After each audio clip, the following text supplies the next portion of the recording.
धन्यवाद पिताश्री। कल्याण, मेरे जीवन के अंधकार में आपके स्मरण ने सदा ही मेरा मार्ग प्रकाशित किया है, किंतु आज मेरे अंतर के अंधकार को दूर करने के लिए आपके प्रकाश की आवश्यकता है पिताश्री। तुम्हारा कर्तव्य ही तुम्हारे अंतर का प्रकाश है वत्स। तुम्हारे कर्तव्य के मार्ग में अगर कोई बाधा डालने आए, ध्यान रहे उसके छल में बंधना मत। इसी आशय से तुम्हारे पास दान मांगने आया हूं पुत्र। उसे दान नहीं कहते हैं भगवान, उसे तो पितृतर्पण कहते हैं, जो स्वयं वरदान देते हैं। वो भला मुझसे क्या मांग सकते हैं? एक ही दान मांगता हूं, आज के बाद तुम कोई दान मत देना पुत्र।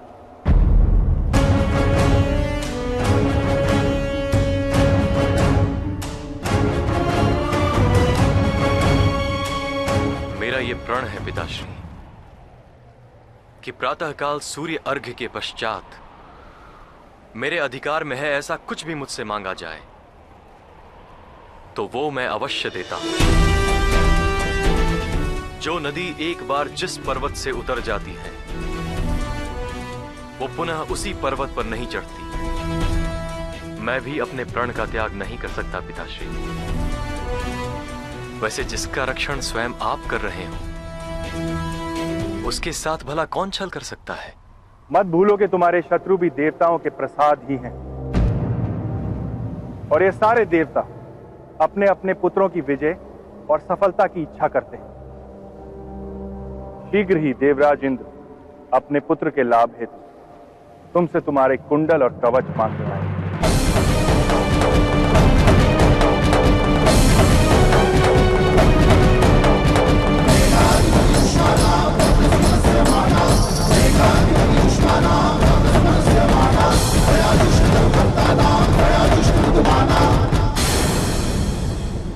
शीघ्र ही देवराज इंद्र अपने पुत्र के लाभ हेतु तुमसे तुम्हारे कुंडल और कवच मांगने आएंगे।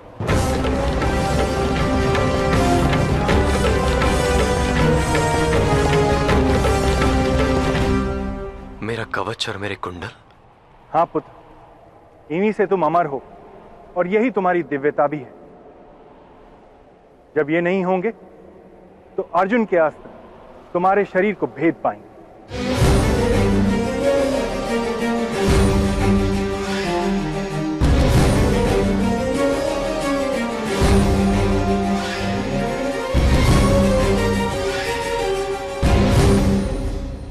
किंतु अर्जुन के अस्त्र क्या मेरी देह तक पहुंच पाएंगे पिताश्री? पत्थर में यदि भगवान की मूर्ति बनी हो तो वो पत्थर की दिव्यता है, उसकी कठोरता नहीं। मेरा सामर्थ्य मेरे बाहुबल में है, मेरी धनुर्विद्या में है पिताश्री।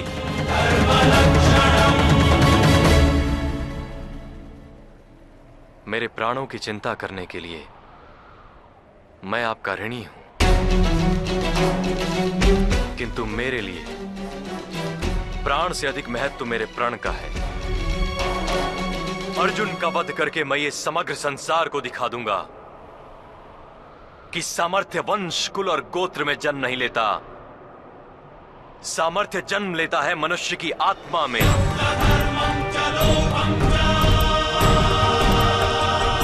यदि देवराज इंद्र भी ये नहीं जानते और उनके पुत्र को भी मेरी धनुर्विद्या से अधिक भय मेरे कवच का है, तो मैं अपने इस कवच को बिना मांगे ही उतार देने को सज्ज हूं पिताश्री।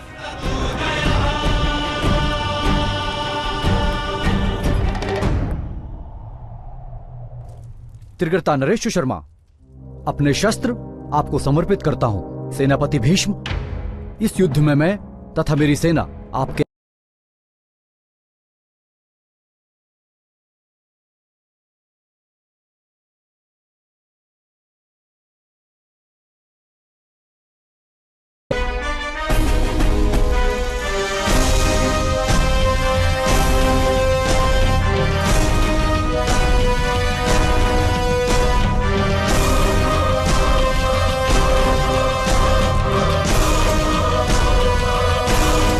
पुत्र दुर्योधन,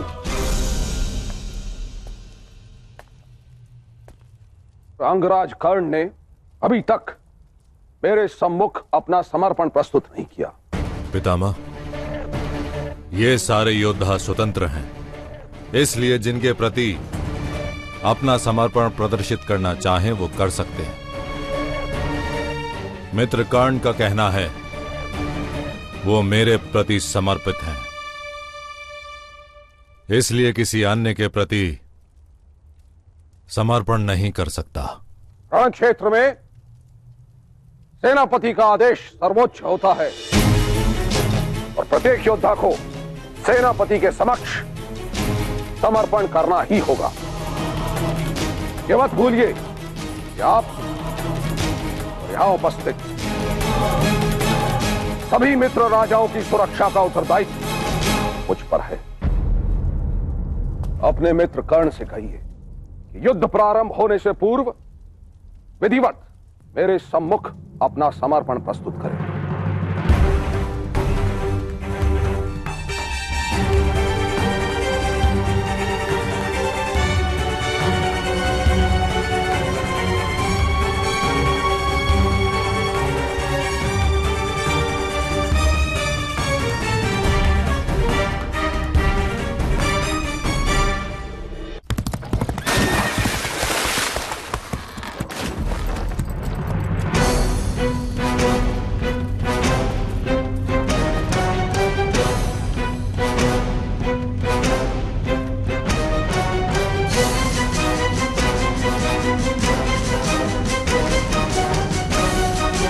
अंगराज कर्ण,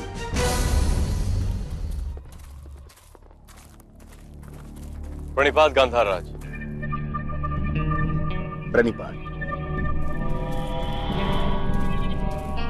आपको कल प्रातःकाल महामहिम भीष्म के प्रति अपना समर्पण प्रदर्शित करना होगा। क्या ये युवराज का आदेश है? नहीं, महामहिम भीष्म की हट है और इस युद्ध के लिए महामहिम भीष्म का संतोष आवश्यक है। मेरा मित्र स्वतंत्र हो और मेरी इच्छा के अनुसार युद्ध करे, वो मेरे लिए अधिक आवश्यक है मामा श्री। मेरे बच्चे, सामान्य सैनिक जानता है कि महामहिम भीष्म से बड़ा योद्धा सारे विश्व में कोई नहीं है। वो हमारे पक्ष में है, इसीलिए हमारी विजय निश्चित है। मैंने 4 दिग्विजय किए हैं गांधार राज।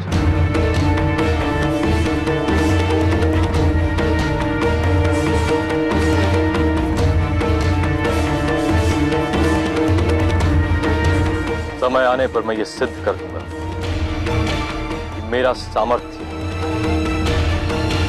महामहिम भीष्म से कम नहीं है। 4 दिग्विजयों में मित्र कर्ण ने इनमें से कई राजाओं को पराजित किया है मामा श्री। उनके सैनिकों ने देखा है किस प्रकार मेरे मित्र का कवच उनके शस्त्रों को पी जाता है।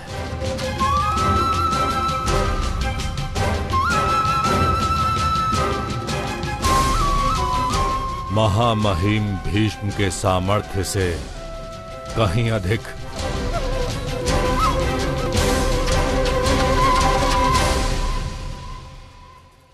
मुझे मेरे मित्र के कवच पर विश्वास है मामा श्री।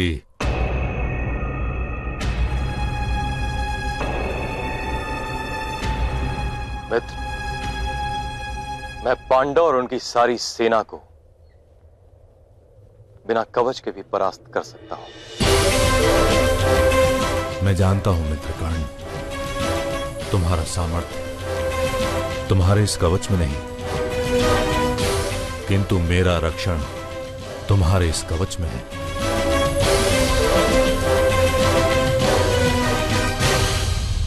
तुम्हारा कवच ब्रह्मास्त्र को भी पी जाने की शक्ति रखता है।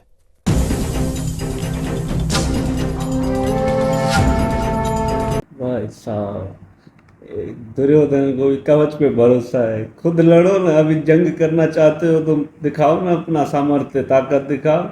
नहीं, मुझे कवच पे भरोसा है। फिर करना की शक्ल उतर गई तो फिर मस्के मार रहा है। नहीं, मुझे तुम पे भी भरोसा है, पर कवच मुझे रक्षा के लिए चाहिए। अभी तो ये सूर्यदेव ने भाई इनको भी बता दिया करना हो कि दान बस ना दो अब, वरना तुम्हारे से वो कवच मांग लेंगे। पर इसको भी भाई अपने पे भरोसा है, कवच ववच नहीं चाहिए। पता चलेगा भाई, अभी दुर्योधन को जो पता चलेगा ना दान दे दिया है भाई साहब। दुर्योधन की तो हवा टाइट हो जाएगी भाई। अभी इतनी बातें बोल रहा है, कवच पर मुझे भरोसा है। जंग में मेरे आगे खड़े होना भाई, तुम तो लड़ पाओगे, मेरा कवच ही रक्षा करेगा भाई। दुर्योधन तो बड़ा उछल रहा है कवच की वजह से, पर उधर अभी तो कर्णा ने भी वचन दे दिया भाई आएगा तो मैं दे दूंगा, वैसे ही दे दूंगा। अभी तो ये फंस गया है कर्णा। अभी तो ये भी सारे है ना, बस कवच कवच चाहिए, बस कवच चाहिए। कवच तो इसने दान दे दिया भाई सूर्य नारायण को। अभी पता चलेगा भाई। अब उसने भी मांग लिया भाई, इसने बोला कवच दे दो मुझे भाई, अपने शस्त्र है ना वो सारे दे दो। और वहां विष्णु जी भी फंस गए, बोलता मुझे थकावट के लिए छी खंडनी मारेगी। खंडनी जी भी वो इंतजार में है ना भाई। शकुनी यादव ने भी चाल चली है, वहां विष्णु बोलता है आना जरूर। अब पता चलेगा अधर्मियों को।